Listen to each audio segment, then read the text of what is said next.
I haven't had a.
Abandoned. Yeah.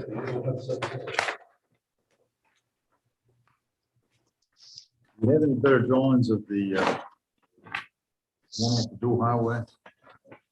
They were so hard to read. I blew them up, blew them up, blew them up, and then Didn't you just put one down? Oh, here, he can share, or here. Here, we'll share this stuff. It's easier for me. Building, the internal building? No, no, not inside. To fit them. Yes. Similar to- so we say we could fall back because it's so low, we go to the walk at the under. But now. let's see, there's no monster built.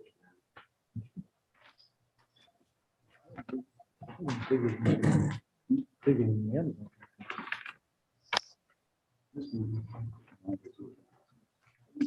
Shelley and Chris, about half an hour ago, I sent out a PDF of a drawing associated with the text amendment discussion, just in case you haven't checked your email lately.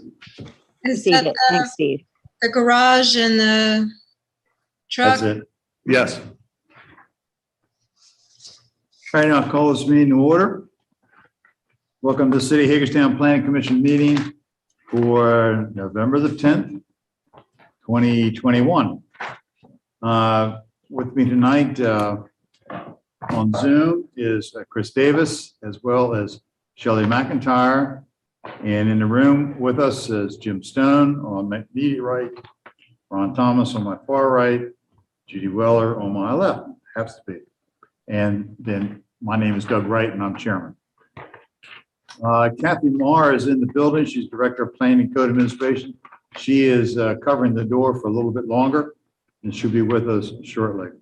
Steve Bachmiller is the Development Review Planner and Zoning Administrator. Megan Lick is the planner on staff. There's a nice wave.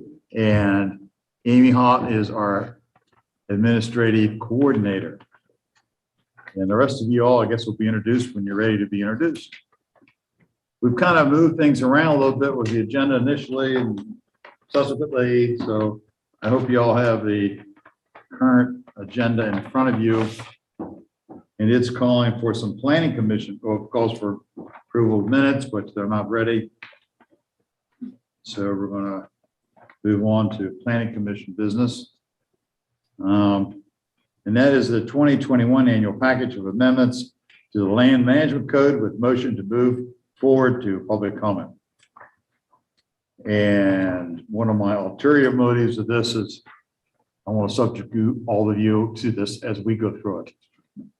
Just a joke, but Yeah, we're not going it's stuff you can go to sleep on. So, Steve, you're going to lead us through this.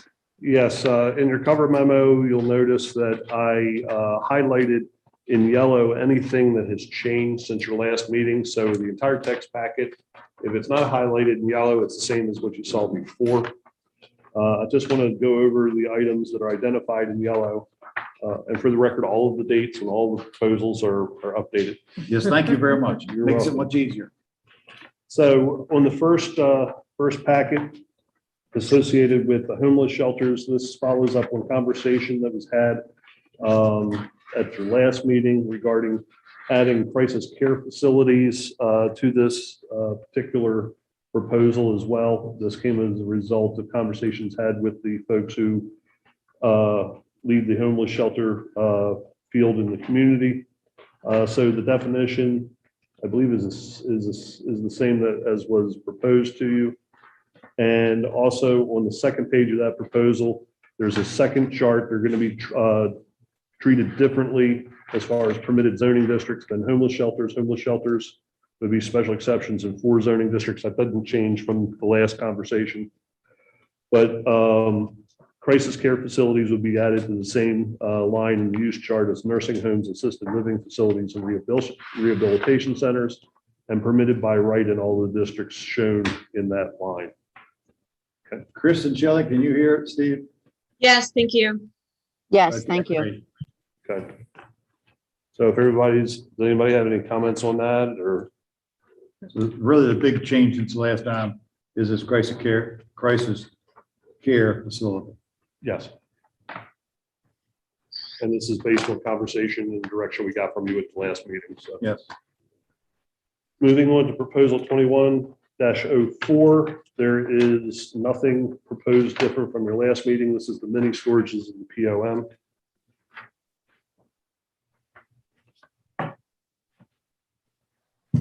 Moving on to 2105.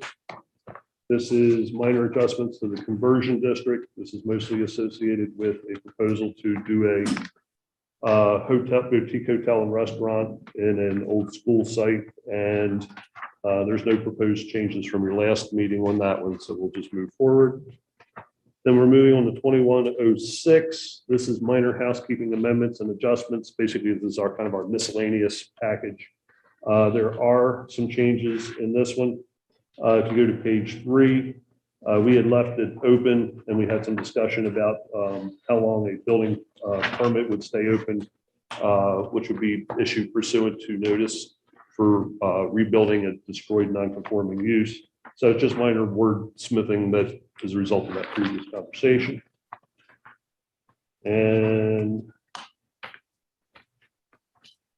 moving on to page 7.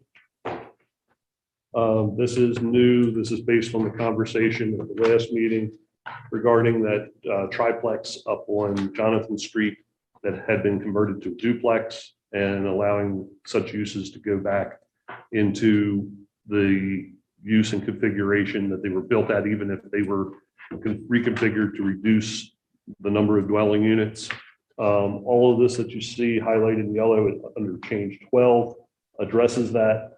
This is the provisions in the non-conforming use and non-complying structure section of the zoning ordinance, and language as we have it crafted here would allow what it is that you directed us to do. Joel, get a chance to study that. That's It's Pretty a lot of extensive word change, salad. yeah. I mean, it's very legalese, Yeah. word salad, getting into the weeds and I mean, I followed it, but it's a struggle. But what do you all think? Good job. Well, Oh, and I apologize because I did not read the full meeting. It, I'm concerned that it may be a little bit more restrictive than we want. For example, separate driveways.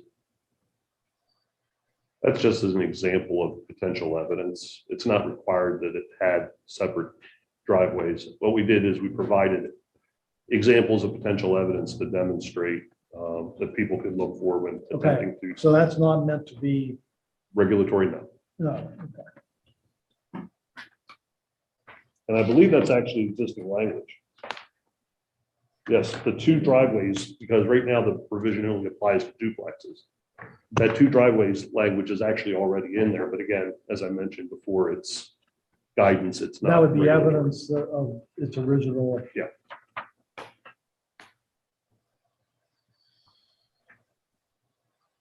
Anybody else? With that, we will then move on. are we had to have public hearing yet on this, right? What we would do, I'm hoping that you're going to give us the go ahead to advertise for public Okay. hearing at your next Yeah. meeting. Yeah. I just want to be sure I knew we're on the right spot. Going on to package 21-07, there are no proposed changes from your last meeting. This was the provision associated with traditional neighborhood design. However, one thing I did do is on your email to you a little bit a while ago, and then also on your table is a drawing. There was some discussion about this rear L situation. I believe when we had a prior conversation, you had all asked me to there we go. It was upside down. There was some discussion about what the intent was here, and I believe somebody mentioned it'd be good to have an illustration. So this is, I'm providing this to you all. We can include it in the packet as an illustration when it goes to public hearing. But those vertical lines that you see are the varying rear setback requirements for the back of a principal structure in the various residential zoning districts and also in the clustered zone cluster provisions, which is 20 feet. And this is an illustration of what would be allowed by that rear L provision to allow a attached garage to extend off of the back of a house in a new development that's being built with alleys in order to reduce the amount of impervious that's behind the house as far as driveways go. Because if you had a 35-foot rear setback, for example, in the R-mod zoning district, and you have a 2-car garage, you're basically paving a 4-car parking pad behind the garage. And we thought that there ought to be more flexibility than that. You could still do that if you want, but this provides the flexibility of building the garage closer to the alley and reducing the number of cars that you would stack behind the garage to one across, or one deep, I should say. If you have a 2-car garage, you'd still have 2 across, side by side for the garage. But this is a kind of a cross section. The very left of the screen is the alley right of way, and the rear L with the garage is shown as 20 feet to the right of way. 20 feet is 2 feet longer than what our ordinance requires for a parking space.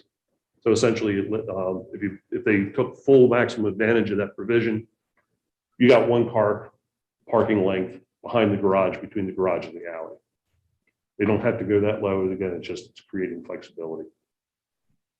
Do you think it would be less confusing or more confusing if you show a plan view also? We could do that. We could have Or both maybe illustrations. solely a plan view? You mean an aerial? Yeah, We could do that. Sure. and then you could show the setbacks, dash lines or something. Sure. What I'm getting at is, I don't want to see someone come in with a garage that goes all the way across the backside of the house. Right. And actually, we have language written into the ordinance that specifically says that, but I see what your point is, give them the visual. My question to you all is do you want this illustration to just be something that's educational during the review period? Or do you want this drawing to actually be embedded in the ordinance as an exhibit?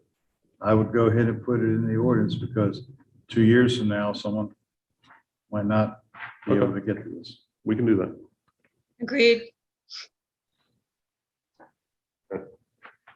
Is everyone okay with that? Yep. All right, moving on to 2108. This is the adjustments to the sign provisions. There are some changes here. They're highlighted in yellow, and they are implementing the conversation that we had before, allowing for roof mounted signs. They can be up to 10 feet above the roof line, but they are calibrated like all the other wall signage on the building. So it doesn't increase the amount of signage. It just gives you the flexibility to put it on the roof versus putting it on the wall of the building. And also we have the provision in there at the very end on page 3 that deals with when you have multiple buildings that previously were joined but separated by party wall, had separate architectures on the exterior, but then were combined, party walls were removed, and essentially what appears to be on the outside is 2 or more attached unrelated buildings on the inside are actually one building. It specifically provides language that says that for projecting signs, each one of those facades is treated separately for the purposes of the projecting signs. That's what I have. So I think we're pretty much ready to go at this point. We'd like, if you're okay with it at this point, to give us a vote to move it to public comment at your December 8th meeting. Need a vote? Okay, Second? all right. Motion made second as authorize staff to proceed with the advertising public review meeting for these revised ordinances. Any discussion? Mr. Chairman, I have a question. I want to go back to the crisis care facility, and I just want to ask if emergency shelter beds or situational crisis has to do with something like a Red Cross-like situation that would involve maybe a natural disaster. I didn't quite hear everything you said, Chris. Can we up the volume on that? So crisis care facility, Yeah, the term emergency shelter beds and situational crisis, does that apply to a natural disaster Red Cross type situation? I imagine that it could. It's as described to me, it's a need that's always there, not so much from an environmental disaster. As if the police, typically the police that find folks desperately in need of some assistance. If it's after hours, there's nowhere to take them. They spend a lot of time trying to figure out what to do with them when they really should be out doing regular policing things. The hospital ends up being the place people turn to because where else are you going to go? And the hospital can't take all these folks.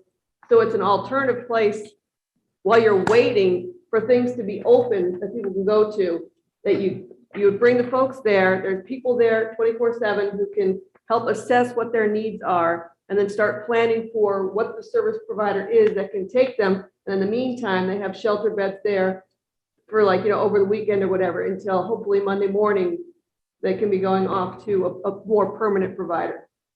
That's the use that was described to me by the police chief and the folks on that homeless coalition. We don't have any of those now, do we? No. I have personally seen examples where that would be nice to have. I mean, I'm just thinking about the terrible things that have happened in the past couple of years here.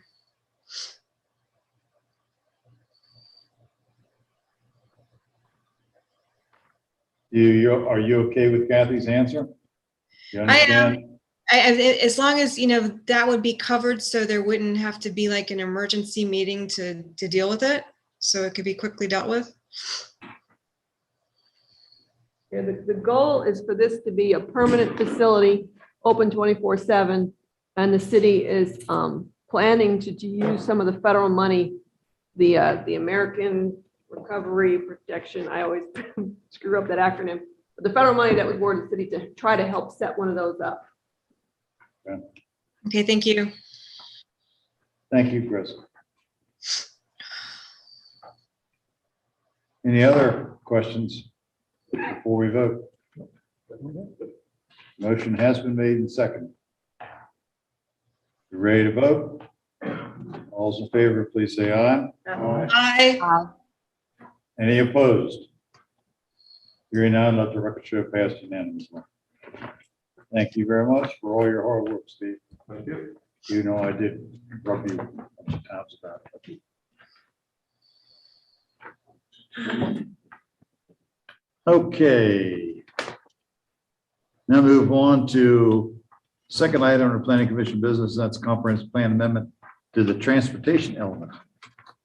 Yes, the proposed amendments that we reviewed in August and September to modify the transportation element to affect our Paul Smith Boulevard, as well as other road enhancements recommended where all that vacant Harrison land is on the southeast side of the city.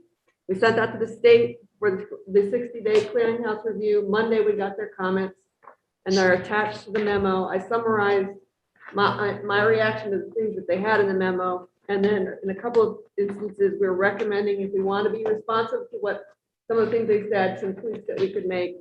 The first thing they heard from the Department of Disabilities that it would be nice if the code referred to handicap accessibility issues, and the Maryland Department of Planning folks thought, well, maybe the part of our transportation element that talks about what is it? The city encourages alternatives to automobile travel, whether that's been tweaked at all.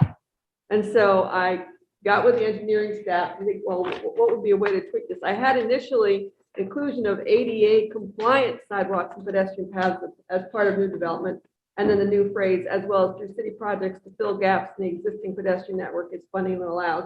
And the city engineer pointed out that sometimes it's not possible, given topography, for public sidewalks to completely be ADA compliant. Like, for instance, in Hillside Manor, it's kind of hilly. Those slopes don't meet ADA standards, but it's better than nothing. So it's not always possible to meet all of the, the slopings and all the other kind of things, but we do the best that we can. So that's why I didn't put that ADA compliant, but I did add in, it's not just developers that we asked to do sidewalks with site plans. The city also puts money aside or seeks grants to fill gaps, like we did on the dual highway. We got a lot of state grants. Now the section that's in the city is fully sidewalk, except for down by the Venice, where we got that weird little cow shoe. That's the first one. And the next comment was about make references to any historic districts that might be impacted by the new transportation corridor reclamation. There are no historic districts over there in our Paul Smith southeast part of the city. So I don't recommend a change there. Another one was they recognized that the area that Funkstown, although I don't know that they realized this, the area of Funkstown Annex had not previously been in the priority funding area. And so they felt we might want to try to put that in a priority funding area if someone wanted to get state money to help with the building of our Paul Smith around the side of Funkstown and down to alternate 40. As I pointed out to them via email, all that land is now in Funkstown. Half of it has been approved by the town for residential development on town utilities. It probably all now meets PSA, but that conversation should have happened with the town and the county when the annexation happened in 2019. So no change recommended for our comp plan. Right. And then inclusion of upcoming traffic study for our Paul Smith Boulevard and in the action statements at the end. And so again, I got with the engineering staff, and what we're suggesting is add a new action statement that says, as development of plans come forward for vacant land in the southeast area of the city, ensure traffic studies include assessment of comprehensive plan transportation improvement recommendations as a means of alleviating and or improving traffic impacts from existing proposed development in the region. In the text that we're adding to the plan, it made reference to the fact that this was going to be required of developers of the raw land out there. This just, they felt it would make it stronger if it was an action statement itself. So that's something for you to consider. And then they recommend that we wait for the Metropolitan Planning Organization to complete their update to the long-range transportation plan, which they anticipate would get approved in like maybe May of 2022. And our plan currently, the plan before with this proposed amendment refers to 2 MPO plans ago, because we adopted our plan in 2018. So the last long-range transportation plan that we were working with at that point might have been a 15 or a 14 MPO plan. They update that, it seems like every other year, but maybe more like 4 or 5 years. So there's one that's happened, and now they're doing it again. So we just, in the plan amendments, talked about how things changed between those last 2 plans, figuring we wouldn't touch on what's a draft now, but come back later after the MPO adopts that plan and do a more comprehensive update to the transportation element. Because I'm not even sure what they're proposing in that one. But what's good about what we're doing is that the MPO is taking note of our recommended improvements in this area, hopefully for inclusion in this new plan. But as I point out to the state, we really can't afford to wait that long because this land is going to start opening up, and we want to make sure that we have in the comp plan these roads that are recommended as a way to serve this area. Because when we demand that developers make these offsite road improvements, we point to the comp plan as saying, see, this is in the public document where it's recommended that road go. And so we really need to get ahead of it, not wait until May when the horse may be out of the barn for the rest of the Harrison land. And then, let's see. Oh, Maryland Department of Planning needs to review changes to the growth tier map. Somebody looked at the rest of our plan, and one of the chapters we're not even amending, and noticed, I guess, the first time that in 2018 we changed the growth tier. And because we had made revisions to the medium range growth area, and there's another map and another section of the plan that talks about the growth tier, which is the wastewater requirements in the state. But I'm not even sure they still use it, but it was something from the prior administration. Well, as I point out to the state, that happened in 2018. We made those changes. They're both consistent.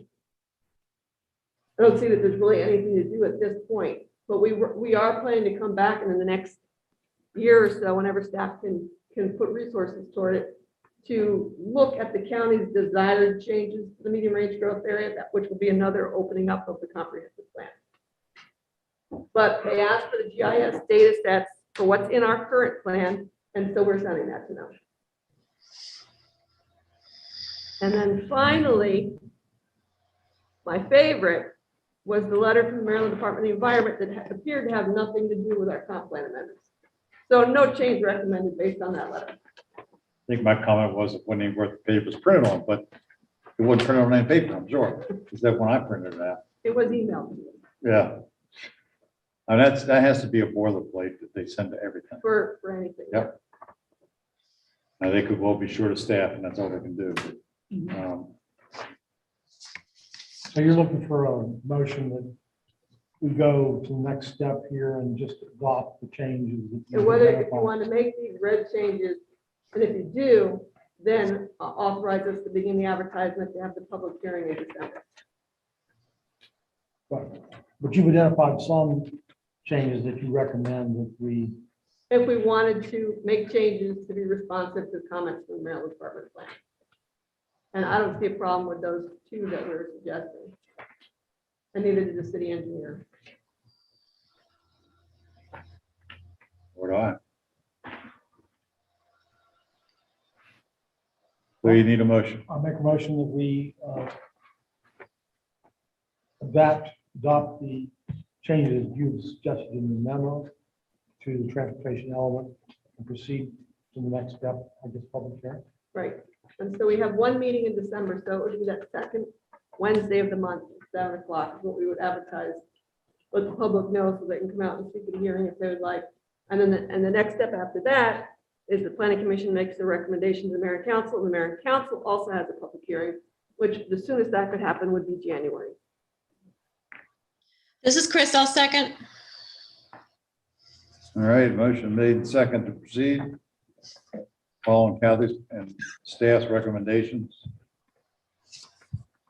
We ready to vote? All those in favor, say aye. Aye. Any opposed? Hearing none, let the record show that it passed unanimously. Okay.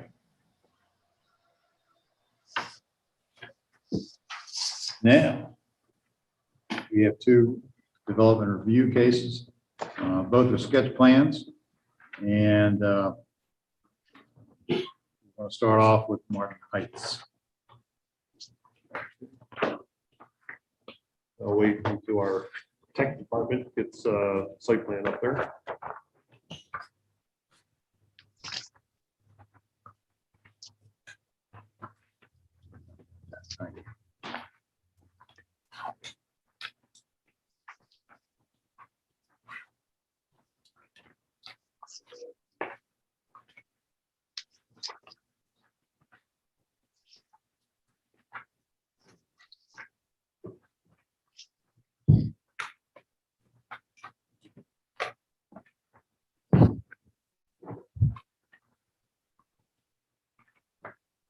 Megan, if you could go to the next page on that.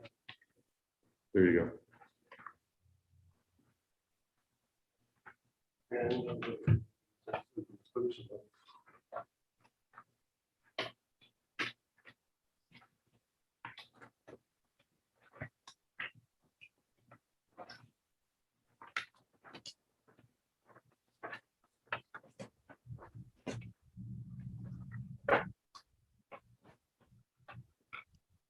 Okay, this is subdivision sketch plan for Martin Heights, former Nolan Village on Nolan Avenue.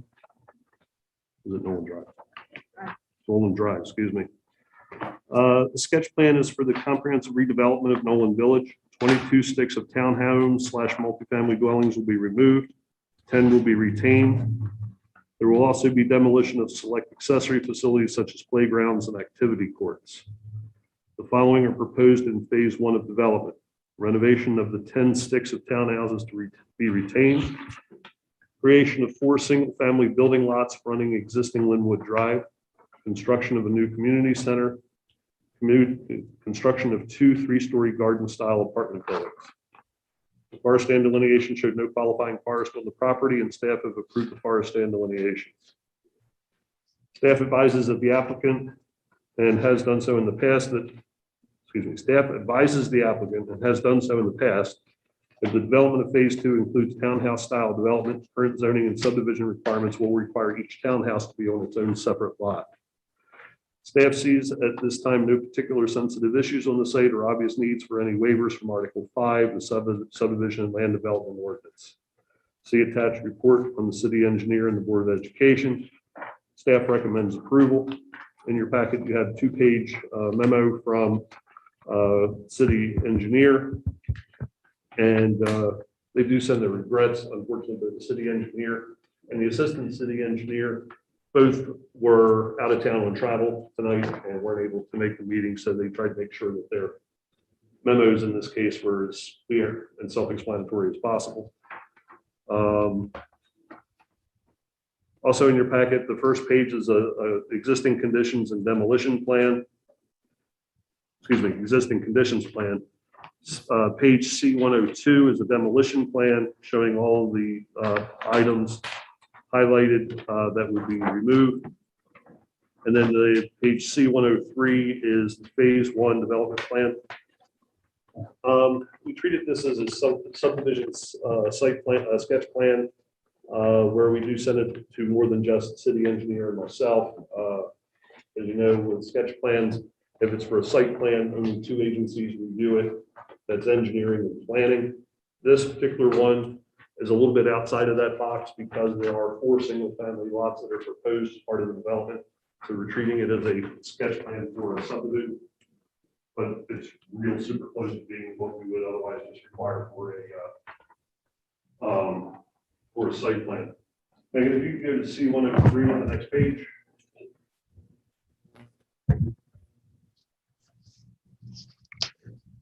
Before single-family lots will front Linwood down here. This is Nolan Drive here. And then the buildings that are highlighted that are darker are the buildings that have either retained or constructed. These 3 buildings here will be new construction, new community center with 2 apartment buildings. And then this area in here is reserved for future development. I'm sorry. Point that again, please. The future development? Yeah. This area here. Okay. And Fred Frederick is here along with representatives of the developer. Does this involve any significant change in configuration of the streets? No.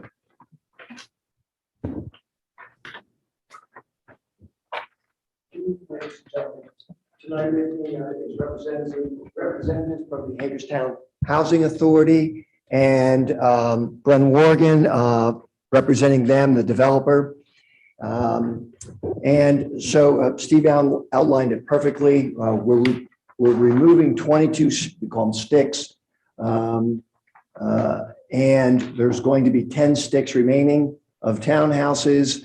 And we're going to replace those 22 sticks. We're going to greatly decrease the number of units.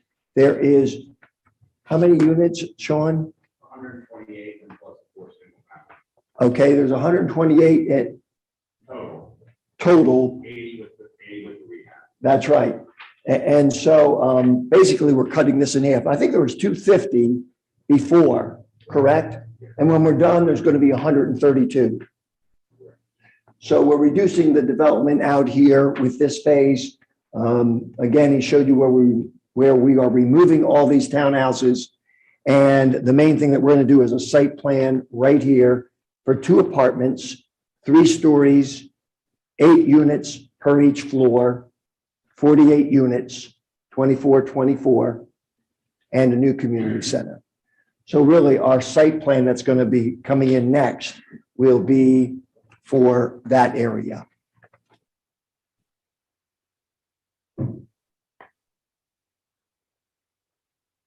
The subdivision is going to be at a later date. I think we're looking at maybe doing the same thing that they did at McCleary Hill, where they teamed up with Habitat and did something out here. So that's in the future, but this is the project at hand right now. And the remaining sticks are going to be rehabbed? Yes, the remaining 10 sticks are going to be rehabbed. Yep, it's a pretty simple project. What about Steve's comment, which I know is a big deal in connection with McCleary Hill development, that, you know, if we're going to have townhouses, they need to be on separate lots. I don't think we can meet any subdivision ordinance right now on that. So that's not something There are that, no new townhouses in this space. It's just apartments The garden and park. rehabbing Yeah. existing. Okay. that's already grandfathered in. So we're proposing nothing new there. Yes, that's correct. The 10 sticks that remain, they are not on individual lots, but they're in existing condition. What would come into play is in the phase 2 area, if they're proposing to build townhouses, those units as new construction would have to be on their own individual lots. On the city street. Residential lot has to be on a public street. So you're not pulling up the parking lots in those areas where the future phase 2. That's correct. We decided to leave them there for staging for our construction, to continue to get stormwater credits, because when you wipe it out after a year, you lose that and you got to go back to grass. The stormwater facility is already in. We're reducing the imperviousness by, I think, something like 53%. So we don't really need to do anything other than maybe cosmetically fix up this old stormwater pond. But we'll easily meet all the codes there. We did not want to remove the asphalt parking areas because we need them again for our staging. So we're not staging and doing it on ground and ripping up earth. And so when we do something in the future, we'll pull it up then, but we'll at least get the credit for that impervious area. We lost the credits for the buildings that we took down.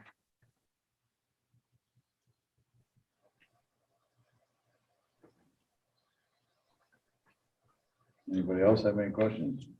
Let me be clear now. In the area there that you're not doing anything in, it's on the right. You're rehabbing those buildings, is that correct? Megan, can you go to the previous one? So this shows all the units that are coming out, the 22 units. If you go around there and count all them, those are the 22 units that are coming out. Go back to the one that we were just on now, please. So the units that are going to remain, and we didn't do a good job of taking all them off, I don't think. This shows them coming out there and there, but they're out there. Let's see if we have 10. 1, 2, 3, 4, 5. That's community center. 6, 7, 8, 9, 10. Okay, so those are the 10 that are staying. Those are the 10 units, 10 sticks that are staying. So everything up here is gone. Everything up here is gone. Some of it back here is gone. We took some down here and here, but some of these units are still remaining there. There'll be 10 of them. Everything on this side was cleared up except for those two. In your packet, on page C102, all the dark buildings are coming out. It's easier to see in that paper copy than this. Yeah, these are clear. It says demo.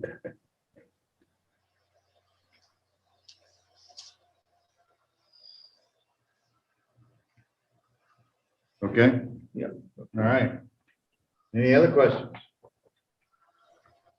Staff would just like to point out one thing with the county's Board of Ed's memo. They provided their thick packet of data like they do for all residential development. Of course, for the record, the city does not have an adequate public facilities ordinance, so the city has no leverage by which to regulate time or anything like that, the pace of residential development. But in their packet, I found it interesting on page 2 in the chart, they provide an analysis of overall housing authority activity between this development and McCleary Hill as a net increase, which I found a peculiar way of dealing with this thing, because if the Housing Authority and Delaware Valley Development hadn't purchased McCleary Hill and some other developer did, I mean, it'd be totally, they'd be developing anyway. So I found it peculiar that they're providing a description of this as an increase of 47 units because they're including all of the units at McCleary Hill into these calculations, which That's not even the same. I'll point it out to leave it at that. Is that even in the same school district? Elementary, that's right. Middle and high, it's the same. But that's not correct, Steve. I ran those numbers, and that's why I'd reached out to Sean earlier today. The original Nolan Village was 250 units. It's now going to go to 132. McCleary Hill was concepted at 169 per their thing, but they only built 165. 165 and 132 is 297, and that's what's, those are the 47 that you're talking about. I see what you're saying. That's the 47. Yeah, let's not Yeah. get hung up in the weeds with particular numbers, because they switch a little bit here and there over the course of the development of a project. My point is that they're trying to demonstrate this and McCleary Hill is essentially the same project with a net total increase. We don't need to spend time on this. Yeah.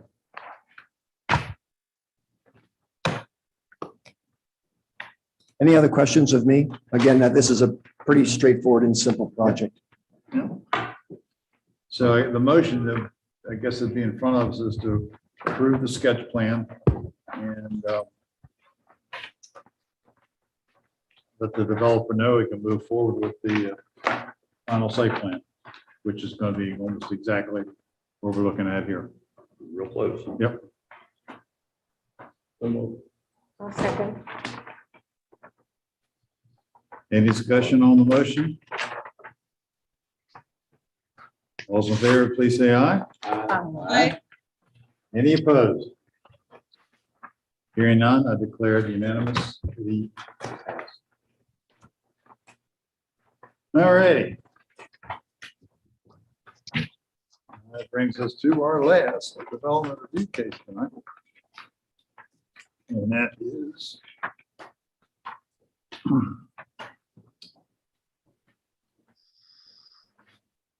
Kerwood Development off of Howl Road, the old Harrison farm. The project engineer just walked out. Hey, Fred, are you coming back? Okay. All righty.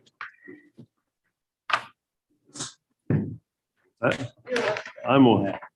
Okay, this is a site ESD sketch plan for Kerwood Development, also known as Harrison Farm at 1527 Howl Road, north of Edgewood. This is an ESD sketch plan. Also an update on road improvements and discussion of forest conservation approach and buffering, and request for waiver for sidewalks along Howl Road. Description of proposal. The CSD sketch plan is for a 2-building warehouse and distribution development on the Harrison Farm on Howl Road. The main building will be 1.64 million square feet, measuring 2,700 feet by 620 feet. It will present a 620-foot wide facade to Edgewood Drive. A second building that is 291,600 square feet, measuring 972 by 300, will be located closer to Howl Road. Truck access will be via a single driveway entrance designed to create a 4-way intersection with existing R. Paul Smith Boulevard and Edgewood Drive. A second driveway entrance would be stubbed to the future right-of-way for extended Southern Boulevard. A no trucks or employee entrance would be located on Howl Road.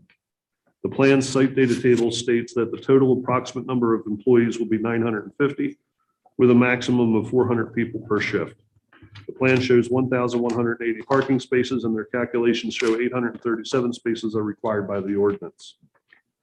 In order to provide sufficient and safe road access for the truck traffic that will be generated by the uses that will occupy the site, the developer is arranging with the city, the county, and the State Highway Administration to widen existing R. Paul Smith Boulevard to its intended 4-lane divided median configuration for its existing length. Another 4-lane road will connect R. Paul Smith Boulevard with Dual Highway. And I'll walk us through that after I'm done with the staff report. This new intersection will be signalized, this new intersection at Dual Highway will be signalized and aligned for best access for the development of the remaining Harrison lands behind the IBM building. The signalized intersection will have a crosswalk to get pedestrians to the east side of Dual Highway, where existing sidewalk networks exist. Traffic studies are currently in progress, and it is anticipated that a signal will be warranted at the Edgewood/R. Paul Smith/Kerwood driveway intersection, but only when the facility is built and occupancy begins. Prior to that, it's likely that it will not be warranted. Discussions have also been underway regarding sidewalks and also any county required improvements to Howl Road, which is a county road. Site analysis. The property is located in the IMU zoning district and is 194.96 acres. There are numerous environmental features on the site. The property has extensive frontage on Antietam Creek. 100-year floodplain is located along the creek, and fingers of floodplain extend into the site in places where natural drainage swales channel runoff from the site into the creek. There are highly erodible soils, as shown on the plan, and there are occasional limestone rock outcrops present. There are remains of old farm buildings, and there are a few farm lanes that traverse the site. The city has a sewer pumping station along the creek, approximately 2,700 feet south of where Howl Road comes very close to the creek. Two existing forest conservation easements are located near the pumping station that were recorded when out parcels along Howl Road were subdivided off of this parcel and developed. Staff has been made aware of comments made in social media outlets about 1 or 2 potential farm cemeteries being located on this property. Article 5 has specific requirements for dealing with such an occurrence. Deed research was performed as part of the Alta survey for the site, and no reference to cemetery was found in the land records. The developer's land engineering firm staff field checked the site, and their investigation found no physical evidence of a cemetery or cemeteries on the site. In addition to this, an affidavit was provided by Mr. Arthur Boyce, representative of the family that owns the property, stating the family has owned the site for about 60 years. And during that time, no member of the family ever noticed or observed any evidence of a human burial site on the property. A report has been incorporated into the record of this sketch plan and will be made part of the official site plan file when a site plan is submitted. The developer has done everything reasonable and in accordance with the city's ordinances to identify and document such cemeteries if they exist or existed. A note will be required to be placed on the site plan that states that some anecdotal commentary about human burial sites existing on the property came up during the design process but research could not identify or locate any such site. The note will then quote provisions of Article 5, Section K of the Land Management Code regarding the treatment of such a site or sites should they be discovered during the development process. I'm going to step away from the text of my report momentarily, just also point out what's in the below footnote. And that is that Hagerstown is one of few jurisdictions in the state of Maryland that has specific provisions in its land development codes on researching properties to ensure that human burial sites are not being inadvertently disturbed during the development process. And it also should be pointed out that our ordinance, while it requires the research to be done and identify them if they're known to exist or believed to be existing, that doesn't mean that you can't develop the property or develop where the cemetery is. It just means that it has to be treated appropriately during the development process. And if it can't be designed around, there's nothing in our ordinance that would prohibit a developer from going through the required processes through the state attorney general's office to get permission to move a cemetery. So we just want to be really clear. The purpose of this is to make sure everybody is aware whether or not there are burial sites. And if there are, they're not inadvertently destroyed in the review process. Returning to my report under forest conservation, the delineated property is 194.96 acres. The existing forest conservation easements and the city's pumping station are not included in this total. The total amount of delineated forest is 79.88 acres. Approximately 41.23 acres of trees will be removed and 26.42 acres will be retained, with over 17 acres being planted exclusive of street trees. Some of this is located in the floodplain. Some of the floodplain is unforested. The ordinance identifies steep slopes and floodplains as priority areas for retention and reforestation. The developer shows on the plan almost all areas along Antietam Creek, both currently forested and unforested, will become forest conservation areas. This is consistent with priority areas stated in the ordinance. According to the delineation, there are 48 specimen trees throughout the site, and about 30 of them would be removed for this development. Removing specimen trees requires a formal variance from the Forest Conservation Ordinance. Approval of this sketch plan does not commit the Planning Commission to approve such a variance. Regardless, the ordinance will require street trees along public streets as part of a landscaping plan. If they still need credit after retaining and planting all areas along the creek, they can receive credit for trees planted along public streets, which is a requirement of landscaping provisions of the subdivision and land development ordinance. This site, however, has peculiarities that need to be addressed, which can be best done with additional forest plantings. There are dwellings on the east side of Howl Road. Medical offices are on 2 adjacent lots. The smaller of the 2 buildings in this development will be approximately 300 feet from Howl Road. Staff recommends that the planned forest conservation approach be adopted as consistent with the requirements of the ordinance. However, unless the applicant has specific plans for the area between Building 2 and Howl Road and the 2 medical office lots, this area should also be planted as a forest conservation area. This would serve as a very effective buffer from the nearby residential neighborhood. Between the topography of the Kerwood site and the additional planted forest, the buildings in this development should either be invisible or only marginally visible from the homes east of Howl Road once the trees grow up. This should be required even if the additional planting results in a forest conservation plan that exceeds minimum ordinance requirements. In return, the developer should be permitted, but is not required to make any excess credit available to other developers looking for off-site opportunities for compliance. Depending on market forces, this developer could expect payment for providing access to their credit and recoup some or all of the additional expense of the additional forest planting. And I will say that Mr. Frederick will be talking to this. He's got some additional material he wants to discuss with you about that particular issue. About 1/3 of the existing forest conservation easements for lots 2, Hagerstown Hart, and lot 3, Dr. Ali's property, along Antietam Creek would be reconfigured and the lost area made up for within the larger forest conservation plan for this property. Staff have no objection to this. Moving on to the issue of sidewalks. Sidewalks are required by Article 5 along all public street frontages where they do not currently exist. This has been a topic of discussion between staff and the developer. The site has extensive frontage along Howl Road, which is a county road, and Edgewood Drive. There is sidewalk in the area in places were planned, while in other places it is not. The developer has been informed of this commission's strong position regarding installing sidewalks where they do not currently exist. Staff's position is that sidewalks should be required along the site's frontage on Edgewood Drive. They are in place along Edgewood to the east of the site and are along a portion of R. Paul Smith Boulevard, and will be added where the road is being expanded and new road is built. Howl Road is a different situation. This is a county road and the county controls the right of way. There's no sidewalk along either side of Howl Road, nor is there any in the adjacent residential development, which is in the county. The county has indicated that they do not want a sidewalk in the right of way of their road. The developer has submitted a Schedule W waiver application regarding installation of sidewalks along Howl Road. That was in your packet. Staff does not recommend a waiver along Edgewood as it is used by pedestrians and a safer situation is needed in this area. Staff also points out that the ordinance requires pedestrian walkways to buildings from public sidewalks, so pedestrians will not walk in driveways. In this case, that means there would be a sidewalk along the driveway from Building 1 to Edgewood Drive. There would also be a sidewalk along the driveway between Building 2 and Howl Road. This may come into play with any discussion about waivers for sidewalks along streets. It is not unreasonable to expect that there will be some pedestrian traffic between such a large employment site and the nearby shopping center.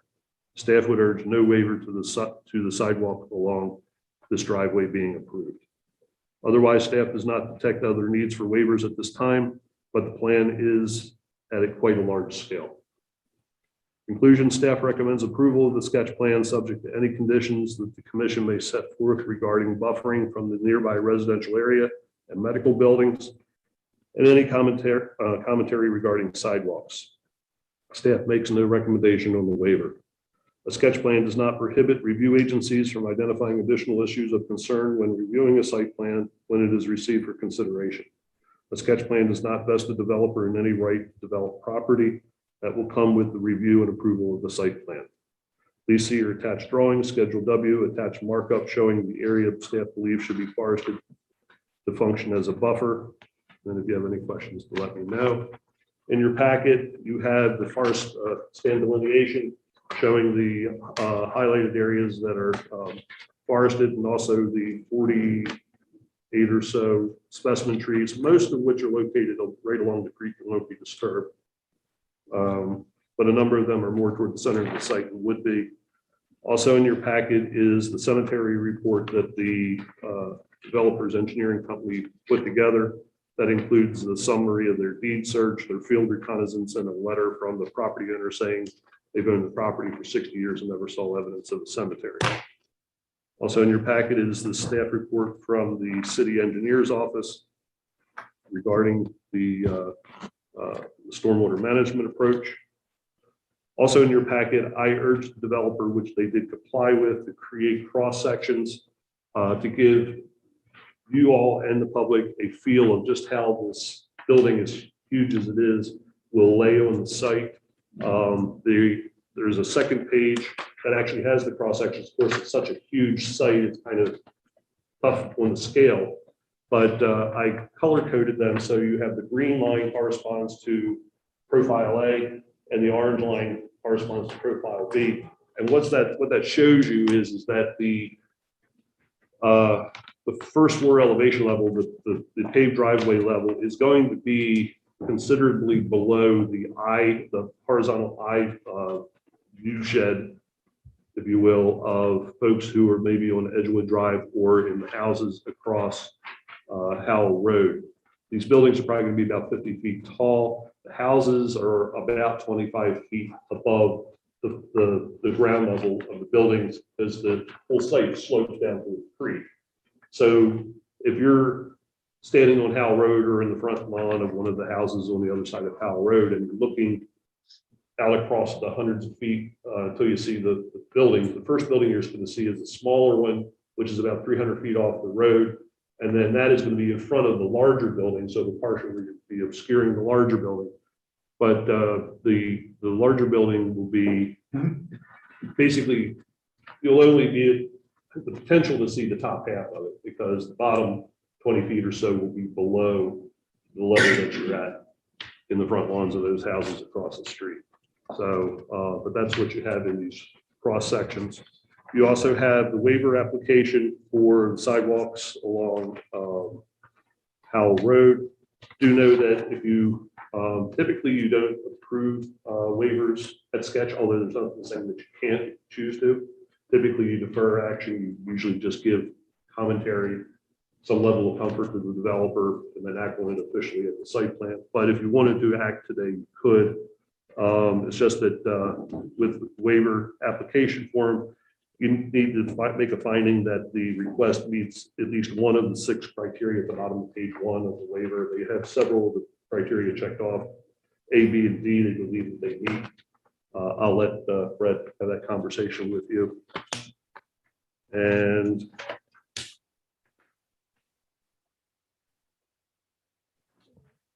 Explain to for folks in the audience who came out for this, as well as those who may be watching, what the difference is between the sketch plan and the site plan and how that process works. okay, we can do that. But before we get to that, though, if you don't mind, I'm having trouble visualizing from that drawing out there and the version I have in front of me, where are Paul Smith? On the right. Our Paul Smith Boulevard is out here. And with Edgewood. And the area where they're going to dedicate a section to the enable Southern Boulevard to be constructed at that some point. That's this area in here. So nothing about this is going to interfere with what's been planned for many, many years. if funding comes through. That's correct. So to give everybody an understanding of where we are in the process, this is basically a 2 to 3 step process depending on the circumstances. The first is called a sketch plan, which is what we're in right now. The sketch plan does 2 things. It makes the developer propose to the city engineer what their approach is going to be on how to handle stormwater management for the development and comply with the city's stormwater management ordinance, which is based on a state model ordinance that the State Department of the Environment pretty much requires all jurisdictions to adopt. We also use this opportunity for our staff, the planning staff, to look over a site and knowing that the drawing is generalized at this point, it's not an actual engineered site drawing yet, to see if there's anything that jumps out at us in the general overall plan of development that may run afoul of our ordinances and identify any particular unique physical environmental situations that may need to be addressed during the process. So what we have here is the sketch plan. It's a generalized plan. If it is approved tonight, then what the developer will do is they will then at that point move forward to actually do the heavy engineering of the site to come up with the plans that would actually be used to develop the property. And that would also include the road improvement plans for the off-site road improvements, which I will talk about here in a second. Megan, if you could give me an overall site view on this. That gets the R. Paul Smith stuff and all.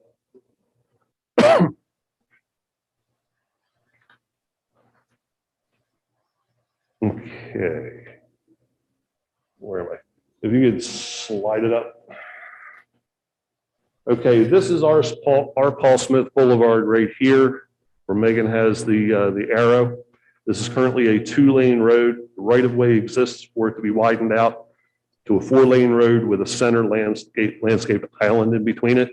This is the property that we're talking about here now, the Harrison Farm. The road improvements that are proposed is that first, right-of-way will be reserved along this area here, because in the long-term plan, there's a plan to build a bridge across Antietam Creek to connect Southern Boulevard, which now has a traffic circle over here on Frederick Street, through this area here and tie into Edgewood. That's very long range, but nonetheless, as part of the plan, they are reserving the area in here to dedicate in the future to the city, or to the county, whoever ends up building the bridge and the road, to have that land to connect it through. So this area will be reserved away.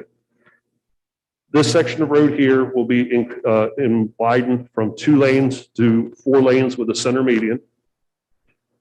And then right about here, there's going to be an intersection. And then you're going to have a 4-lane road that comes out here to dual highway. And it's going to line up with with available space over on the adjacent property across the street, which is also owned by the Harrison family. So there's going to be a signalized intersection that will go in here. And then you'll have a 4-lane road going in here. And then this signalized intersection will also create the turning environment that will be necessary to accommodate any future development of this part of the property over here. At this time, the sidewalks that will be installed along this road will go back to about here. And it'll also be across the north side of this new road back to R. Paul Smith Boulevard. Sidewalk along R. Paul Smith Boulevard will be installed as each of those sections come online for when they're developed in the future. Sidewalk is proposed along Edgewood. They're not asking for a waiver on that. Then you have over here, you have Howl Road. There's going to be a point of access down in here.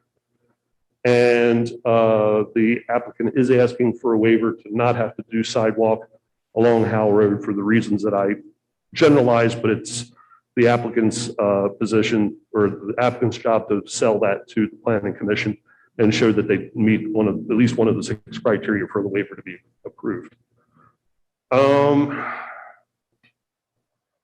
That's pretty much all I have. Kathy, do you have anything you want to add to this? No, just that because we knew there was interest in the community about this project, we put it on PCAT's Facebook page, and by this afternoon, it had reached 2,500 people. I guess folks who generally must follow our page. And we also emailed a woman who lives on Beaver Creek Road that had been exchanging communication with us this summer to let her know this was happening.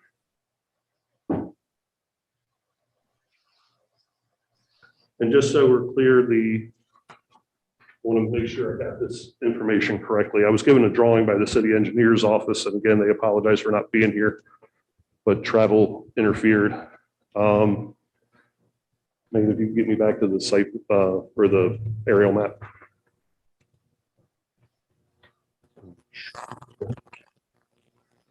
The sidewalk that's proposed as part of this development will be along the side of the car repair business that's currently down on Dual Highway here. And then the sidewalk would go the full length of this site.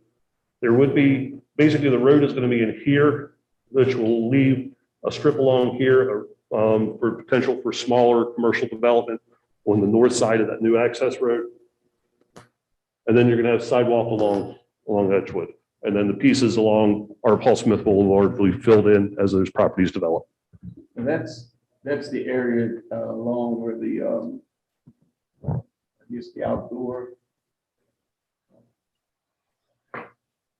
You know where the big shock absorber is? Yeah.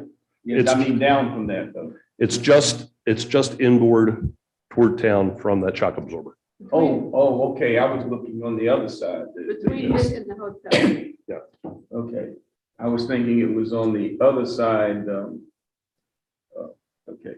Megan, you can show them where the hotel is. I'm too far down. No. Go in, please. I'll show you. Thank you. The hotel is right here. That's it. Thank you. That's it. This is the hotel, this is Bird Tire, this is the outdoor connection or something. And then below that, maybe you can slide up just a little bit more yet, please. Then all of this is floodplain. I don't know if you can turn floodplain on yours or not, but okay. But all of this is floodplain down here. So the new road's going to win right here because the line's perfectly. In fact, maybe if you slide it back a little bit. So back in 1960, Mr. Sire laid this out, and it was designed for this road to ultimately come out back here. That's in that few more time ago. But when we met with State Highway about getting this location approved, that is what kind of won the day, because they want to see this connected so that not everybody's coming over here. There'll be a light here. It'll be a lot safer for this residential area to come right around and come out of the light to go southbound than crossing over an unsignalized intersection. So the entrance is going to be here, so this is great. Spacing is a little shy, but again, knowing the light's going to go here, so the right away, so that's the spot. So that's how we got that location. I should probably be up there. Everybody's looking at that TV and I'm. Well, we are, but it's okay. I think we're Could following. you follow all that? Yeah. Members, okay. So I don't know where to begin here. There's so many things going on and like Steve said, this is a big project, just like what we did at Basil Boulevard inside the city. It's a big project and I think it's pretty obvious to all of us anymore. Warehouses aren't going to be small anymore. It's every new user wants the biggest warehouse they can get. And so that's just going to be the way warehousing is going. So we're zoned perfectly for this. Dr. Ali's medical building is here. Dr. Ali is with us tonight. He and I met and one of the developers had met with Dr. Ali before. There were two things with Dr. Ali. Number one, he was thinking that he was going to connect into a future road, and the Planning Commission is aware that that segment of the road has been removed. That segment was there when this was going to be residential. This was going to be a big residential area. Dr. Ali was always zoned industrial general, IG. Then this got rezoned IMU. And so they're functionally similar. IG and IMU are very similar. IMU allows a couple more things than IG did. But so this is the project. Yes, it's large. I want to talk about this. We just had this marked. They finally marked it last Thursday. There is an AT&T fiber optic line pinched against the shoulder on this side. And we're going to go to that in a little bit. But we are not going to make this connection right now and maybe never, knowing that Southern Boulevard is going to come here at some time.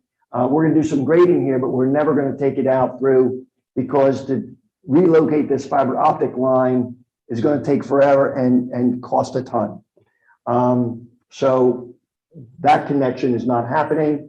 The traffic study said it really doesn't matter anyhow because we want everybody really to come out here. There's going to be a light here, and then coming out, there's going to be a light here, and that is going to be the predominant traffic flow path.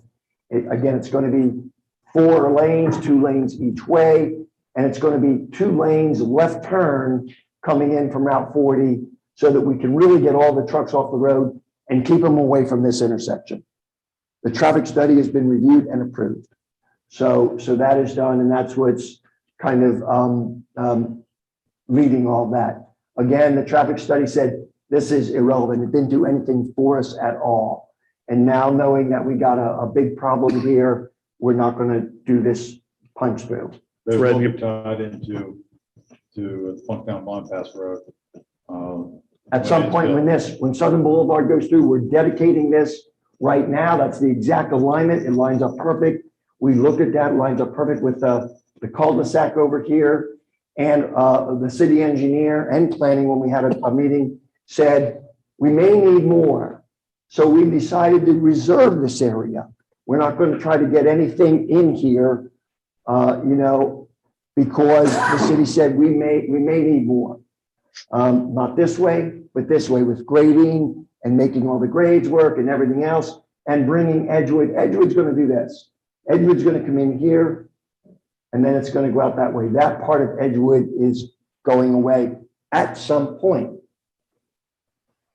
Edgewood would not be doing that. Edgewood should not be doing that. Yeah, Edgewood's going to come into here. Then you're not going to build a road.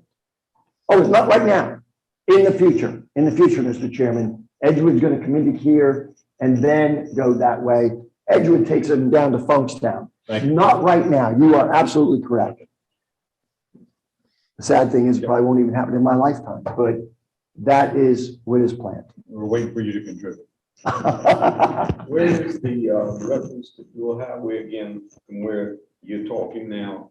That's Edgewood, you said. This is Edgewood. Megan, if we could go to the aerial again. You got twisted. Yeah. Okay, perfect. Okay, so here's Edgewood. This road is going to continue and go right through here. This is also city property that goes over to the roundabout. So again, Southern Boulevard is going to come across here and continue out through there to the roundabout. And this Edgewood will come up into Southern Boulevard. There's going to be a light here for our entrance. That's going to be directly across from Paul Smith. Paul Smith right now is a 50-foot wide right of way. It's going to get widened to 100 feet. Paul Smith was predominantly already designed back in the early 2000s when they built the 2 lanes that were to be southbound. But since there was no demand for it and they stopped it here, they let it be 2 lanes, 1 in each direction. What is there right now is going to all be northbound. There'll be a median in the center and there'll be 2 new lanes southbound. We're going to stub it out here and stub it out here per the city engineer's request. And at some point, Megan, if we could slide it up the other way. Perfect, thank you. At some point, there's other projects in the works over here. And at some point, the city engineer would like to see this extend down here. That falls in play with that master plan that was approved years ago, where we took 1 segment out, but all of this still stays the same until you get down near Funkstown. And then it's been all changed because a development went in Funkstown that cut it off from getting out to alternate Route 40. But still a large segment of this can happen in the future. Our road is going to come in here and then curve down to where it needs to be to meet the spacing and the sight distance. And there's a small space in here that perhaps a Starbucks or something small could go there. It's not going to be a big user. And it's going to be a long, but kind of a narrow property. And that the Starbucks prototype really fits in there well. So I'm not saying it's going to be, I'm just telling you, that's the kind of narrow building that could fit in there. So there's going to be a light here. It's laying perfect for the future development whenever they want to develop this residentially. And Megan, if you could slide a little bit further to the left, please. To the left. That's right. My left. Thank you. So Day Road, this has always been a problem. When this goes in, there's going to be provisions made to bring this up so that they can get out to a crossover light also. So really, this is cleaning up a multitude of issues that have been here for 30, 40 years. Park lanes. Right. That's what they all started out as. Absolutely. Correct. So I think that kind of goes over everything on Paul Smith. So I guess, let me see if I can picture this. Your truck traffic is going to come off of 70. Correct. And it's going to feed in along the dual highway. Right. And then there's going to be 2 lefts. Everything staying the same. We're going to widen it, and there's going to be 2 dedicated left turn lanes at a traffic light right here.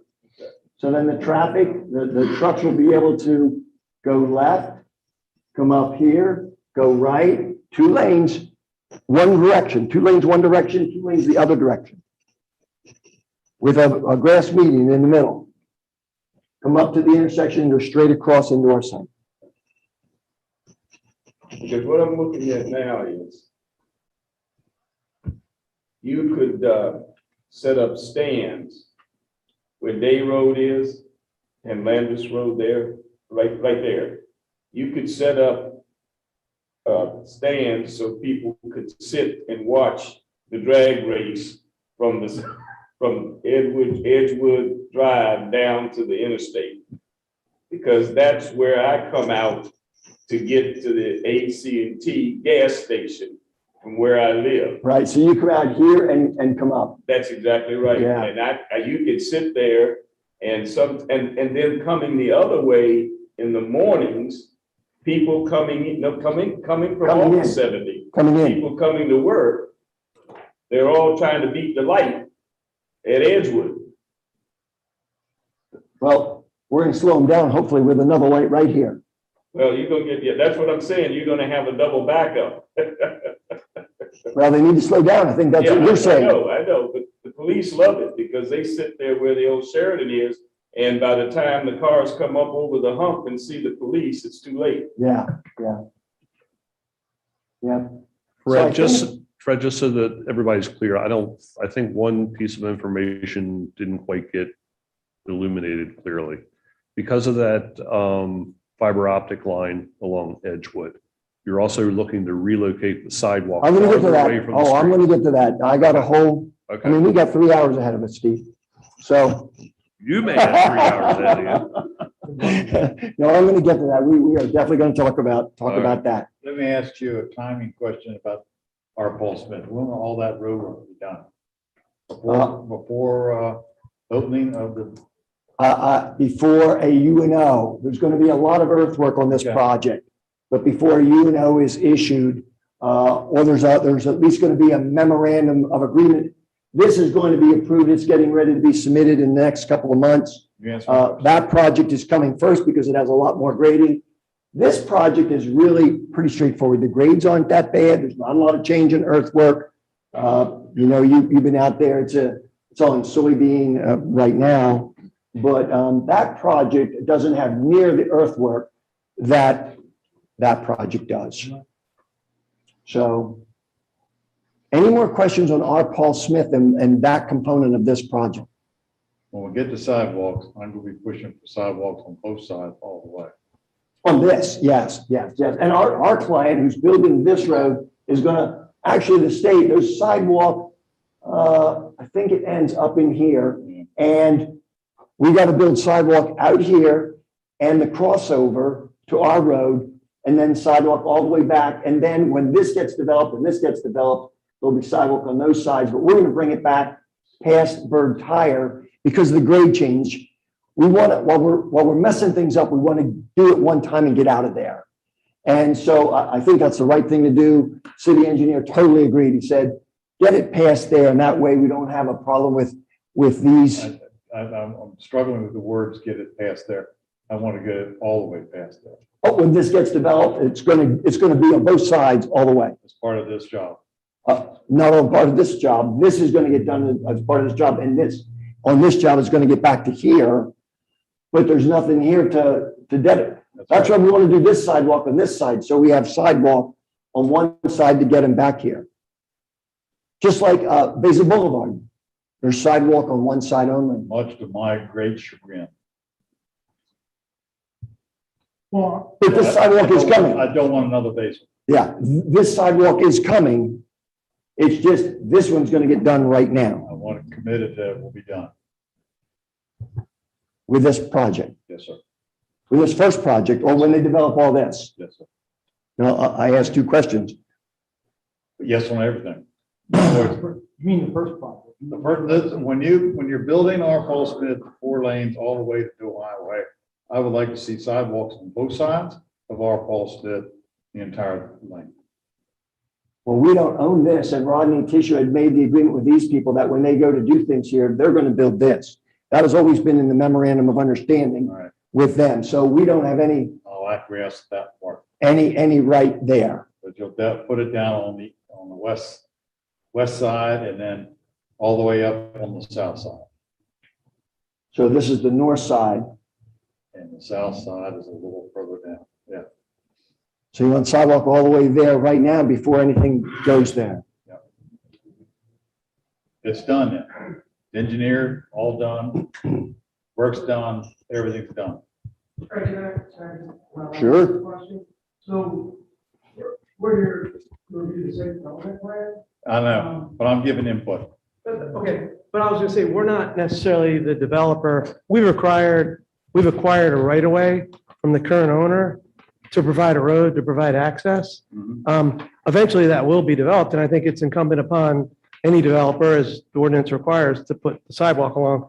I think it's an undue burden, potentially an undue burden on us to require that be done by us at this point in time. But I'm just, I understand what you're saying, Okay. but we've had so many projects that we've been promised sidewalks and other things, and they're still not done.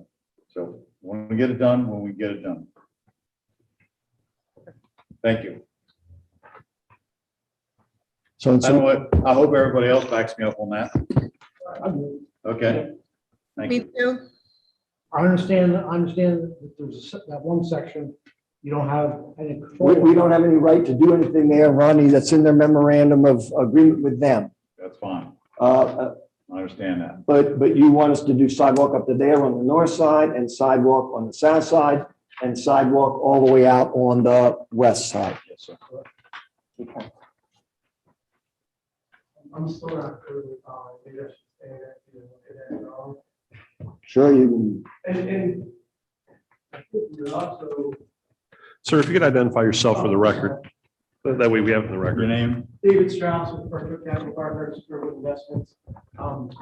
Thanks for think about this, and because I think there are two issues that we're talking about. It's sidewalks, and then talk about the forest delineation. I think and Fred, you can sort of help me. We're just going to talk about Uncle Smith's sidewalk right now. Yeah, I was gonna say, can we talk about the other sidewalks first? Because I Let's think, take care of Uncle Smith right now. okay, And I'll try to. 'Cause I sort of looked at it and said, I was here to review the site plan approval for the development, not the off-site road that we're proffering in order to make it work. So to me, I'd rather figure out what our sidewalk obligations are on the existing site. But once I have a better understanding of that, I can understand the economic impact fine. of offering additional things. But I won't change my mind. Right. No, and that's fine. Right. I'm not asking you to change your mind. I'm here to listen. Yes, sir. And I understand that sidewalks are important. I think as we've looked at Edgewood and Howl, there's some real hurdles to what's being asked of us on When Howl. we get to talking about that. And once I have a better understanding of that, I can better respond to Very your good. Very good. request. All right. Sure. See better? So I understand what you're talking about. So I think we're going to jump ahead. I think we're done with cemeteries. You go where you want to go. We're done with cemeteries. Yeah. Trees. It sounds like, Steve, do I got to come back before the planning commission, or is that done at staff level for the variance on specimen trees? That has to be approved by this body. Okay, so we'll be back before you to remove specimen trees when we do our site plan. I understand that, right? In the middle of the building. Yes. Could you shed me any light there? Do you see any kind of issue? Because you took tons of them down at Vazel, and you have to if you want development. That's right. And it's for the same reason. Personally, I think that's okay. That's, and I think it's okay. Yeah. very good. So I've got my lead on that, we're talking about a lot of engineering here, and we just need to know before we go into lots and lots and lots of engineering. Staff has no objection. It's similar to what happened over on Basil Boulevard. where Exactly. A lot of your specimen trees are going to be clumped in certain areas that aren't even going to be this bothered anyway. But then you're going to have individual ones that are kind of sporadically located throughout the site. If you had to protect them all, you couldn't build it. I'm gonna build a building. Okay, now, Megan, can we go to the same, we'll stay with Google Earth, but if we can slide it down to Howl Road. A little more, please.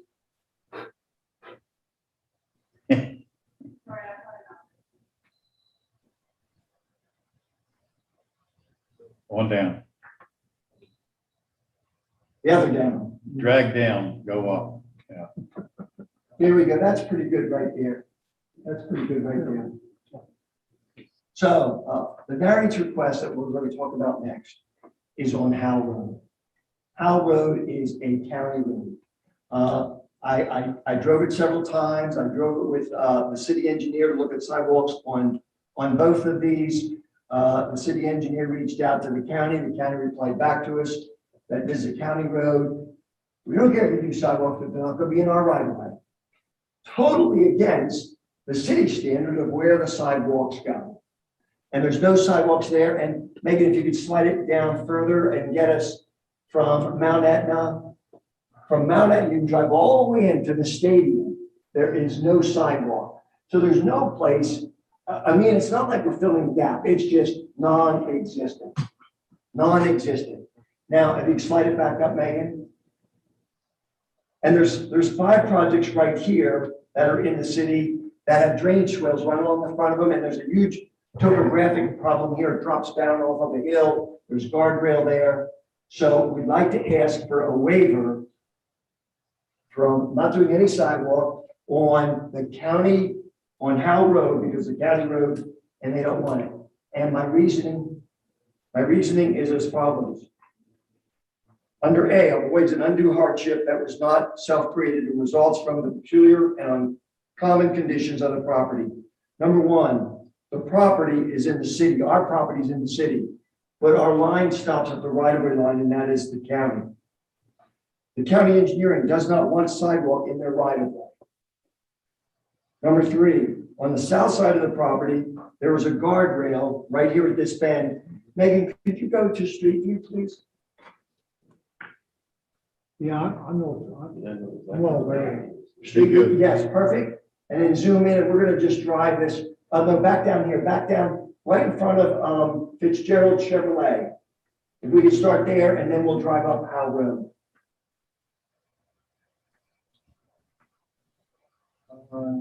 Yes, keep driving up Howl Road. That's where sidewalks end, in front of Fitzgerald. All the rest of the way, there's 5 projects. And I think 3 of them were done in the last 15, 20 years. There's no sidewalk, probably for the same reason I'm asking, because the county didn't want it to match the city standard. And so there's a little bit of a shoulder. And we keep going, and here's where the ditch starts to form. Doing great, Megan, thank you. Culvert underneath here, bigger ditch. Now we get to a wide shoulder.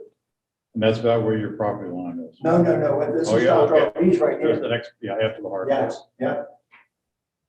Our project starts with the terrain gets really bad right here at this guardrail. So Dr. Ali's property line goes right back there, and this ground drops right off. Now, Dr. Ali's here. I met with Dr. Ali as did Mr. Strauss. Stop 1 second, Megan. And they talked about Dr. Ali when his was done 10, 12 years ago. On his plan, it shows that a road is going to go out and connect. Of course, that has now been removed. So Mr. Strauss and Mr. Ali are working on, cleaning that up. But Dr. Ali has more acreage that he would like to see developed. Back up a little, Megan, please. That's it. Perfect. Perfect. Just spin it around so we're looking at Dr. Ali's building right there. So this is a low area right here. In fact, you can see that it's low. It drops down off the hill. Dr. Ali's property line goes in here. And when he goes to grow, he was thinking he was going to just dump the water. It was shown like that on the plan, an approved plan, where it was going to go on Dr. Harrison. It must have been a loose arrangement, but it was shown like that.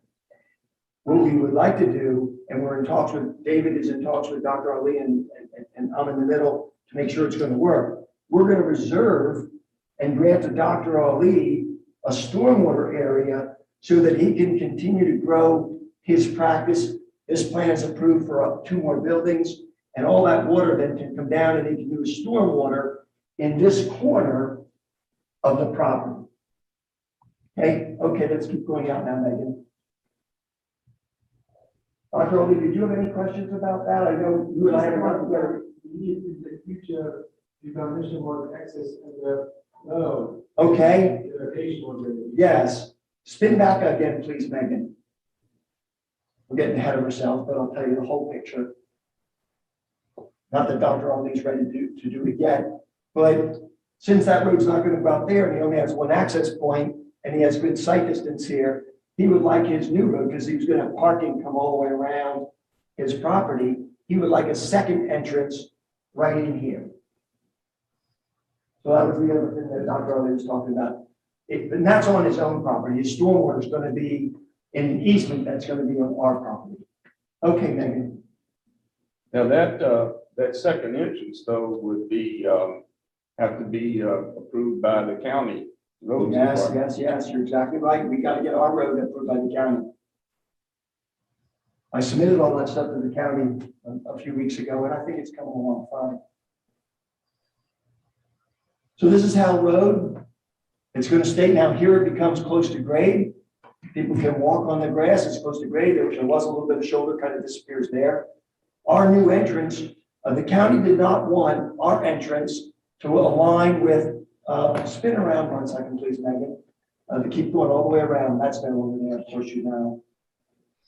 Go up this way, go back towards, Edgewood. Right here, right here. Definitely. All engineers, we always do this. We're told to do this. Roads are aligned, right? Yes, No can do in the county. okay. Just so you know, they said, we don't want that. And their thinking is right now. I'll give it to them. Their thinking is right. What they don't want is the counts coming this way in the traffic study aren't big anyhow. It would pretty much be the employees that live in the city that are coming out Mount Etna Road and coming into Howl Road and going right in here. But all the people getting on 70 or from Funkstown, they're all going to use the other entrance because that's the shortest way. So the county's thought was, well, we don't want to encourage them to go through this residential area. So their thinking was spot on. So we'll spin around and we'll go back out. And so our entrance is not going to be there like it is 95% of the time. It's going to be right about in here, right about. Yeah, it's back up a little bit because we have great sight distance. It's probably right in here. It's going to be our entrance. We have 500 feet of sight distance both ways. It creates that space so that, well, we can't prevent anybody. I mean, anybody, if I'm driving out there, I can go left, but we don't want to encourage it. We want to discourage it. And that's why the county wants our entrance down here. They'll So, take that road anyhow. huh? They'll take Beverly anyhow. Amen. Yeah. But we didn't make it easy for them. Okay. We didn't dump on it right out of them. That's what the county's concern is, and I do agree with it. If it's all right, I just say one thing right now. I just wanted to go over the request for the waiver because what I wanted to say is your ordinance requires it. We're having trouble fitting it in there and making it work. All that linear footage, if you grant us the waiver, I have no problem proffering that to you with regards to Paul Smith and what your goals are. But it's sort of, at the end of the day, it's one big economic puzzle. And if I know that this isn't something that's going to be required, I could look you in the eye and say, I can make what you're asking for happen. Is that? Well, you didn't have to say that. I personally, again, speaking for myself, I understand the position that the developer's in. It kills me to say that, but if the county says no sidewalk, there's not going to be a sidewalk. The only thing I could ask that you could consider is areas outside of the proposed stormwater management plan, where it gets a little more advantageous to do so, is to put a macadam path in on your land up to your entrance road. I'll just ask that as a consideration. I don't think it's something I think it makes sense for our employees. Like one of the draws of this location versus ones that are further out, there's a proximity to retail. The fact that on lunch break, people can walk places. So that is a nice little. It doesn't protect them all the way, but at And least, hopefully it'll go out the front end. hopefully, yeah. Can they get to the front entrance? Oh, yeah, we're going to show you that. We're going to do sidewalk then. But anyway, that, to me, I'd hate to say it, but there, I can't jump up and down and say, we need a sidewalk. Hey, could you turn around and we'll drive back out the other What do way? y'all think? I always felt that sidewalks wouldn't work on Howl Road. Yeah. So I don't have a problem. Yeah, I didn't realize that you had a problem there with county and city. The other way. Well, even We'll see this more and more. Yeah, and now we'll drive out that even way. if the county didn't have its version to it. That's good. I still. That's good. No, don't turn around. Perfect, perfect. The county is going to be rebuilding that road at some point. They just don't want to talk about it. So there's no sense forcing you guys to put in a sidewalk. That would be awful hard to do. That the county doesn't want this particular time. It's going to be torn up when the road gets rebuilt. That's why I asked for the county.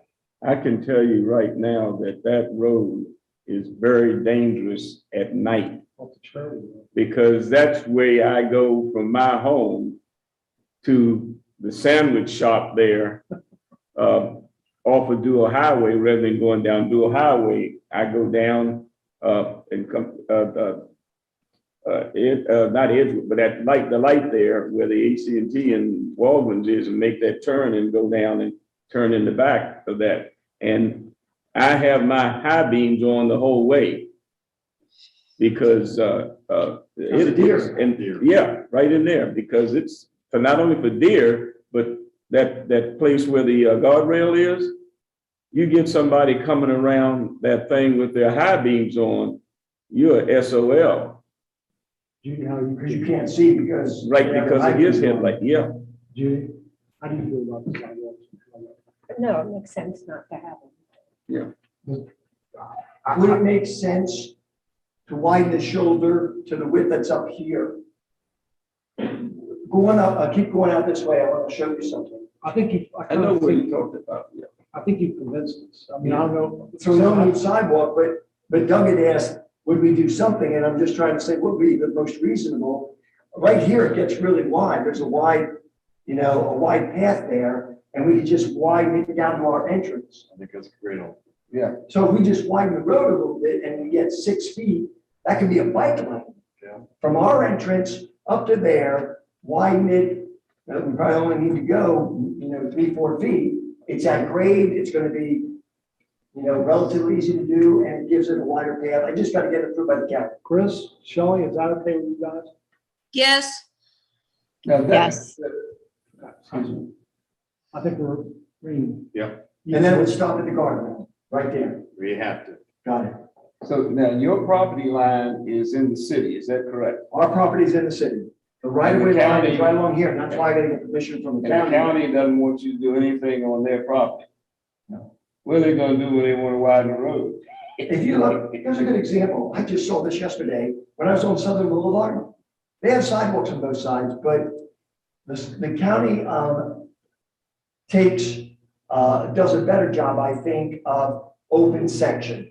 It is more environmentally friendly than putting everything, when you have closed section, everything goes into an inlet, into a pipe, and it's a point source discharge wherever it happens. So the county has open section. If you've been on Southern Boulevard, you'll see a wide open section from the edge of the road to the sidewalk, where the ditches are in between there. They have the sidewalk, but they have a nice wide section. Yeah. And it's better for the environment. It just is. It is. It's better for the pedestrian also. It is. It keeps them further away. That's right. So I think we have this fixed. Do you want me to summarize the rest of my bullets of my points, which I got to, I guess? How about this? No, I mean, let's.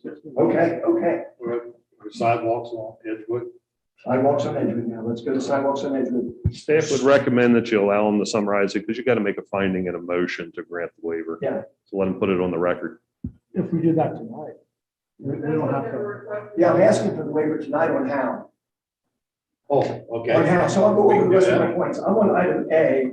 I already did 3. Number 4, continuing to the south, there are 5 properties in the city that do not have a sidewalk. We already looked at that.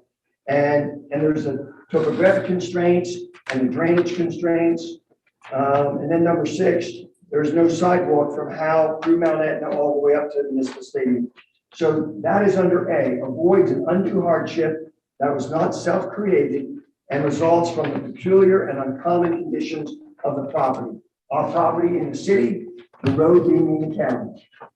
Then number B, avoids a clearly unreasonable requirement that would not serve any valid purpose, meaning there is no sidewalk to connect to for quite a distance away, and there is a wide shoulder along the majority of this frontage. And what I just proffered is that we'll widen it from our entrance up to the guardrail. We'll widen that shoulder. So this So- request is just relative to Howl Road. Only how, Entertain a motion.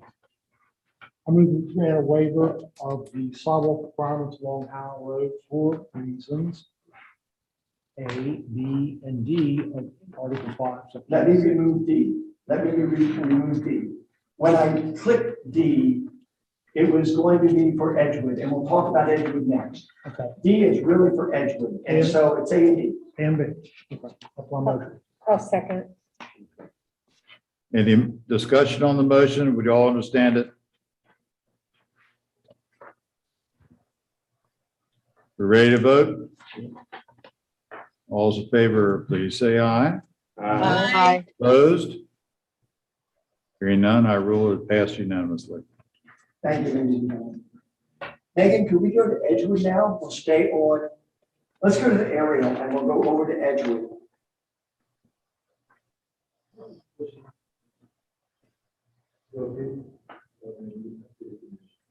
I, What was the question? once he has a question, Because, you know, you want the road up to the driveway, right? So that's close to my property down the road.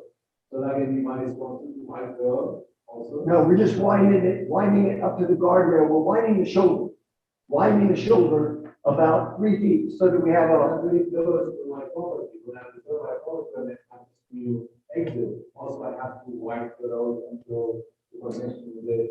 I don't think we're prepared to really talk about that yet, but I don't know if that's going to be required. we, at this particular time, because this development is in front of us, we cannot force you to do anything. Now, when you come in with your site plan, we might talk about it then. Okay, on Edgewood. Great, Megan. Perfect. You stop. That's perfect right there. You probably can't get it any clearer. Okay, let's zoom in and let's start back at the Chevy dealer and drive towards Edgewood. Keep going. Start up here at the Texas Roadhouse, and we want to drive towards Funkstown. Okay, let's go the other way just a little bit. Perfect, right there. So there is sidewalk already here. Comes up almost to our property. On both sides. We're gonna, on both sides. We are going to widen the road. There's gonna be 2 lanes here now. In the report, Rodney Tissue in his letter said that there was dedicated right of way here. They're going to ask that to be legally adopted by the city. And we're gonna have to widen from the entrance, the next entrance down through here in front of our property to get a right turn and a straight through at this location. We're gonna redo the sidewalk How can you widen the section in front of Fitzgerald? because there's dedicated right of way back here to closer to these pole lights. Oh, And so we're gonna have to widen it and build the road and redo all that sidewalk. This project is not easy. It is, well, it has a lot of moving pieces in the it. trucks are gonna be right out on the road. They'll move. Well, they're parked where they shouldn't be anyhow. They're parked over the right of way. That's what I was getting. These are at. all parked, in fact, they don't even use this entrance. They always have trucks parked in that entrance. Okay. Okay. I was gonna ask you, that they are actually parked illegally, in so many words. By the time the bulldozer gets there, they'll be gone. Yeah. Okay. Okay, we can spin all the way around. Now we're gonna drive towards Funkstown. Keep going. So you see there's a little bit of sidewalk along Twigger's sidewalk, but there's nothing else there. When those properties build out on the left side, they're gonna have to do their own. Okay, now on this right side, we're gonna build sidewalk. I walked it. I walked it with the city engineer. Keep going. Little more, little more. So you see this is nice and flat. Now, of course, this was taken before the AT&T line was marked, but there's AT&T fiber optic. The good news is this is lower, so it's not an issue. I can build up, it's buried cable, they go wherever, they directionally. I asked them, how deep is it? They said, we don't know. It was directionally put in. I don't have to do that, but that's what they do with those, that fracking too. They go down and then, you know, they just go under everything. He said some places maybe 3 feet, some places maybe 10 feet. When it hits rock, it goes up. I guess. So anyhow, we are going to do sidewalk exactly in accordance with what the city engineer wants up to here. Here's where I'm asking you to not give us a waiver, but to use item D of the ordinance that says where we do something different, where it's peculiar to the property and you have issues. My first issue is going to be a ravine. This drops way down. So we would like to go behind we still want to give the people a safe place to walk. The best way to do that is going to be bring behind this guardrail, fill this in, put a retaining wall, and bring the sidewalk around the back. Now, go a little further, Megan. Actually, go to my pictures now, Megan.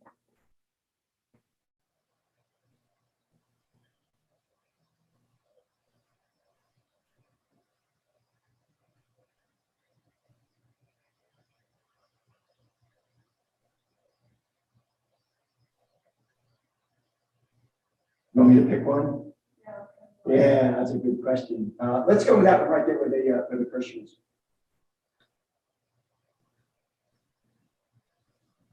This shot is at our property line at the very edge where the residential section starts.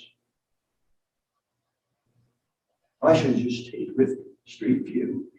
Yeah, it works. That's what this came off of. So there's the property line. This is our property. This is a neighbor's function. This is the end of our property. And there's no sidewalk here, but there's a wide shoulder on this side and people do walk it. Kathy pointed out when she went and looked at it, there's people walking it. So we understand the need, but we want to do something different here because see that marker right there? That's AT&T fiber optic.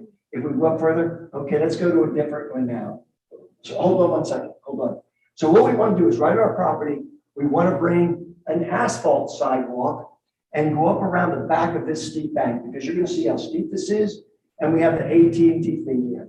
And it's exactly what you did at Basil Boulevard. You did an asphalt sidewalk along there to make it safe for the people. You have a wide grass strip and we'll take them around the back. Now remember, at some point in the future, this is going to change and this road is going to come in. And that sidewalk then will probably go over to Southern Boulevard and they'll put sidewalk in there. Okay, next picture. Here's where this bank starts to form. Next picture. Another AT&T mark. You can see the guardrail. Right there's this guardrail. And you can see this steep bank. From there to there, that's probably going up about 18 inches to 2 feet. It keeps climbing. There's another picture that shows the height of that better. Next picture. Right there, you can see this is pinched. There is no room. There is no shoulder. You know, it may be a foot, and then it goes straight up. It goes straight up on top of this. We'd like to take ours, an asphalt path, and take it along the top so that it's very safe for the pedestrians, and then bring it back down and around the back of this guardrail. And then the rest of the way, it's going to be traditional curb and sidewalk. And that would be under IDP. We're not asking for a waiver, but we're asking for something that meets the purpose, keeps the pedestrians safe. We don't have to fight AT&T because we're going to lose a lot of time and a lot of money. Go to the next picture, please. Another one. That's where this is where the ravine is. Another one. Again, that's the hill going towards Funkstown. There's going to be one that has the orange dots. The orange where AT&T just marked it. I thought I sent you maybe in a different folder. No, I don't see it in there. That's okay. Stop right there. Let's talk about that. This is Basil Boulevard. This is what we're asking to do. We're asking to do an asphalt path to get it up on the hill, keep the people safe, get them away from traffic, and stay away from that AT&T fiber optic line. It works. It keeps people safe. It almost works. It's not as good as concrete, but I'm willing to go along with that. Now, let me ask staff this. If they put that pathway behind that vegetation and that bank, that's basically a berm, could we require, or would it be, would the city's responsibility to return all that to grass? I'm worried about ladies in particular walking back on there, and could, you know, they're not protected. In other words, clear out the trees that are in Yes. that area. Yeah. Fred, you're talking about widening out the right of way to where that sidewalk would still be in the public right of way ultimately, correct? No, we're going to dedicate one right away. I talked to Mr. Fisher about that, and he said we may want some wider right away so that it's within our ground. And we were reserving that whole area there for you anyhow. So So my question was, you're going to widen the right of way, correct? The yes, answer is we're yes. wide away. So the walkway will still be in the right of way. Yes. So it's not like it's going to be used for forest con or anything No, like we're not that. doing that. That didn't qualify out there anyhow. So Yeah. It's an embankment on the street. It's not like. Staff has no objection. Go back to one of those pictures that please of along Edgewood. My mind's at home. That one. Since it's all going to be in the street right away, ultimately. Go stay as left the- one, perfect. Click on that. So what you're asking us to do is just clear out this vegetation so that people can see up there. So that people walking on the path can be seen. Yeah. I have no problem with that at all. Might want to take advantage of that widened space, maybe throw a couple of nice trees into it, but He's just a big officer. no. You can see around a 3-inch trunk of a tree without worrying about Well, your we're safety. gonna do that, we'll just save some of the trees that are there because they're already well established and we don't have to fight. No, let's just leave it nice and grassy. All right. Okay. Okay, so we're good, we're gonna bring it We're getting around a there. sidewalk. We got the sidewalk, we got the sidewalk. We're gonna bring it around, take it behind that guardrail, and then from there on out, it's traditional curb and sidewalk. Okay. Now, do we need to memorialize that tonight? If they're looking for that waiver tonight, yes. Okay. All right, I guess the motion would be then to allow the developer to, in the area of the fiber optic, to build a asphalt walkway off the road with pedestrian traffic, with the stipulation that vegetation be removed from that pathway to the roadbed. How do you define that a little bit more specific? You want a distance or, It's gonna be from where the ravine starts on the other side of the guardrail, all the way to the end of the property All line. right, we can add that to the motion. Okay, and it's gonna be under item D, allows a layout or improvement that would clearly be more in the public interest than would occur if a modification were not granted. I'll make that motion. Okay, I'll second. any questions on the motion? Chris, Shelley? No, No, sir. Thank you. And the sidewalk will be within dedicated street right of way. All right, we can add that to the motion too. Now, do we need to specify that's on, is that Edgewood? That's That's on it. Edgewood, okay, because the other one was Howl Road. Yes. That's Can why, we modify that to specifically say Edgewood? oh, yeah, We'll get that in there. we're talking about sidewalk and Yes. We ready to vote? All's in favor, please say aye. Aye. There any opposed? Hearing none, I rule that it pass unanimously. There's some other things that Stephen was right up had, that he wants sidewalks from the road back to the buildings. The ordinance wants it. The ordinance says that, and talk to the developer, again, they want their employees, to be able to walk out there, so we're Good. We're good with all that. Both I think entrance we've got roads. this plan. Back to your question now. Now that you've got those variances, you're okay with doing the sidewalk on, it's not what Rodney had asked us to do, but So we, I want to check the linear footages, but I think it's the same linear footage. If it's identical linear footage, we have on Edgewood, I don't think we have a problem. I don't care about that. I just want the sidewalk. You want the sidewalk running both sides. Yes, sir. both sides on the south, on the east-west, and only on our side going north, not on that private property side that they're to do when they do the project. That's correct. put differently, I think we're saying we don't really want to grant the variance as to any of those sections. And then both sides on the entrance road.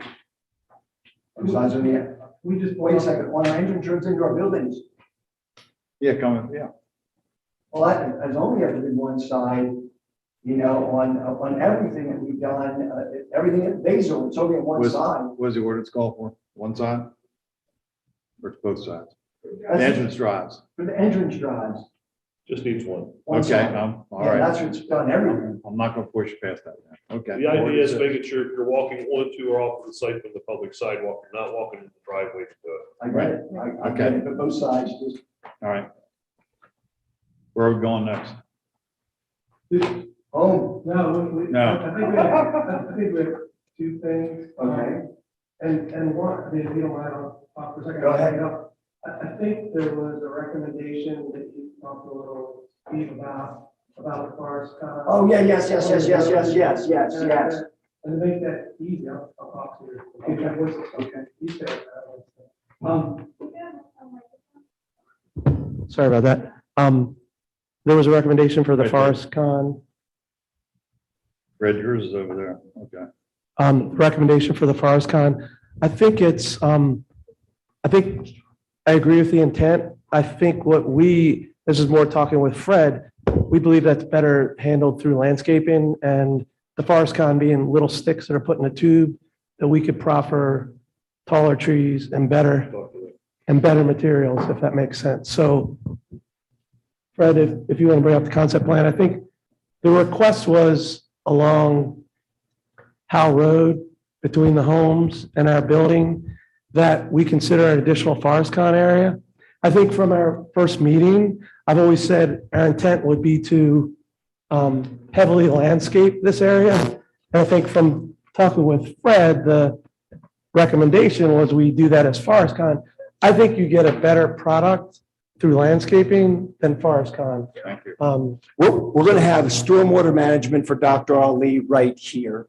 Then we would like to berm some of this. We're going to do street trees right at the edge of the right of way or 5 feet behind, and we'll do the right of way or the buffer or the easement that you do like is done out there at Westfields, behind the Walmart, Hager's Crossing, where all that, the forest is all in a landscape easement granted to the city.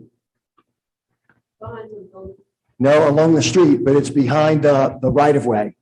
You want me to send copies of it to you? Well, there's a 10-foot landscape easement for street trees out there in Hager's Crossing. Oh, that's because the right of way is so narrow on those streets, there wasn't room for street trees. That's right. And so that's what we would do here. We don't have any right of way here. This isn't your right of way. This is the county's. We'll dedicate right of way for street tree easement right behind the counties. And then we'll do mounds. We would like to raise this up and do landscaping mounds, not forest. We don't want to create forest here. This is priority area down here. This is what the state says we want. This fits the bill of what is mandatory, and that's what we want. We really don't want to create forest here. By the way, forest cannot be any kind of conifer tree. It all got to be a deciduous tree. What happens as soon as mid-November, December, January, February, March hit? The leaves drop and you can see through them anyhow. We would like to go with street trees for the beautification, and then we would like to do mounds and do some green giant arborvitae to get the screening. We want screening. We don't want forest. And so we'd like to do some mounds out here with some screening, but not forest. Behind the asphalt walk. Yes. To make Yes. it, It's going to be back on our property more. to use Steve's word, that'll make it invisible, whereas the forest con would make everything very visible. I So I think appreciate that all. Now, you said there was two things. That's City would one. appreciate that. so. The only thing I believe we need to review is if we could pull up Paul Smith Boulevard and understand what exactly is being asked of us as Okay. far as the sidewalks on there, what you would look to have us do, and versus what may or may not be the existing property owners to the other side's obligation when that road was built. So I don't know if that makes sense. And your desire, I've heard you pretty clearly say, I want them all built. Yeah. And I guess is that the requirement? Is I that, understand why that, and now it can't be installed on the east side of the current R. Paul Smith. Okay. I understand that. So you- Can't do it, you can't do it. so you- You had always proposed, and the city engineer had always asked for this and to get it back here. Yep. What they're asking for now is you're building this new lane, this new road, take it all the way to there and all the way there. That way, these people that are walking, they don't come back here and now where do I go? It's get it up to there. And so it's really that additional length and that additional length.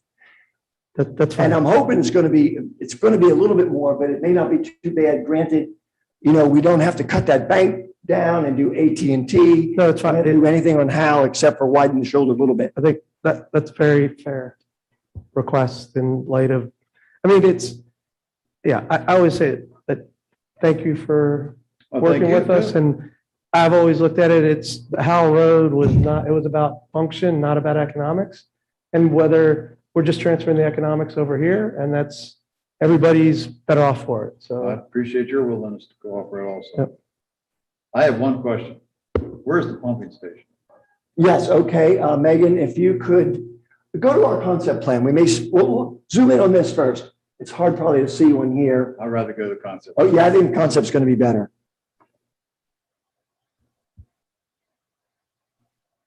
Right down here, you don't really see it. Didn't do us any good at all. And this isn't the latest plan. Oh, wait a second. Right there it is. I'm sorry. It's right there. I see on Doug, are you Google, talking about the existing pumping station or the Existing one pumping that's station, planned yes. out there? the existing one. Yeah, it's right here. So that's not going to stay? Yes, and let me tell you, we're going to get there.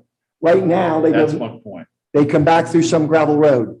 We already met with Nancy and Kellen, and we're going to have them come in. We're going to give them a right of way through here. Again, this is a road. We're keeping them out of that. That's all trucks in there. There could be trucks in here too.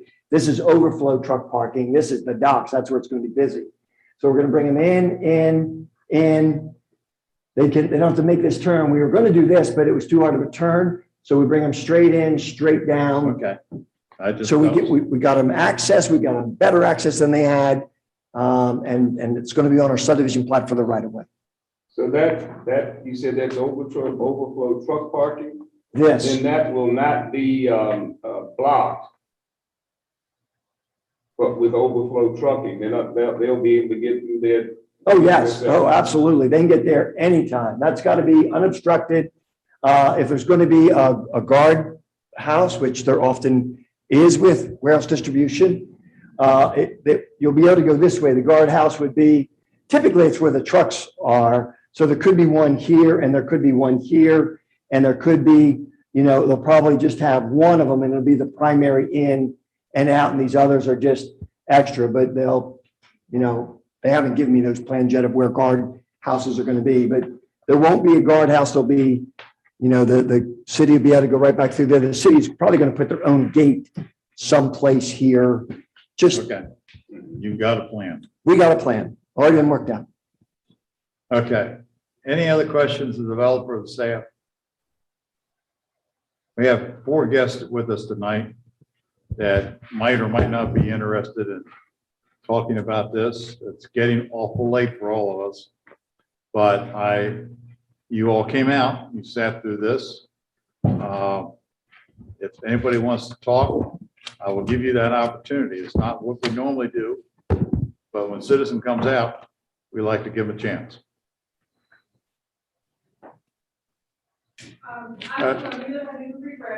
I asked that you give us, ma'am, I asked you to give us your name and your address, please. Betty Jo Schiffler, 20017 Beaver Creek Road, Hagerstown. My main concern is getting from my house to anywhere in Hagerstown. You're talking 2,000 more trucks. You're not giving us any option. If you ever go up to a highway, the ramps getting on and off of there are a nightmare. They're very short. I don't know how it can handle 2,000 more trucks. When there's an accident, we can't get anywhere. When there's an accident on 70, we get nowhere. It takes us an hour to get through town, to get toward the other end of town over to the mall. Our property is between Beaver Creek and 40. We own both sides of the road. So if there's an accident on 70, which is frequent, I really wish, I don't know if you've talked to the Funkstown Fire Company, CRS, or Mount Etna. There's many accidents that happen there. We own the Big Red Barn, 140, and it will be stopped from the sheets all the way back up past us. And when that happens, Funkstown, that road that you're talking about, Edgemont, is stopped. All those roads, Heb, all of them are stopped getting through Funkstown. It's a nightmare. And it's frequent. We're not talking once a week or once a month. We're talking frequently. So, and I've heard nothing to address those concerns at all. You live, you're out, you come out off of Beaver Road. We come up from our driveway, comes on to Beaver Creek, but we own property the whole way across Beaver Creek and 40. Thank you. Thank you. This couple, yes, ma'am? Jenny Atkinson, and I'm at 308 Heb Road in Funkstown, well, just on the outskirts of Funkstown. And I'm just amazed, and I know that you're not required to address it, but I am amazed that nobody is touching on the fact of emergency services, ambulances going up and down Edgewood Drive to Meredith and back, and having to go down Edgewood or Heb Road to get to 70 when there's accidents on 70 east and westbound. And this is a constant concern of ours, because when there is accidents, like she said, Beaver Creek Road, Heb Road are always backed up, and that could be for hours and hours.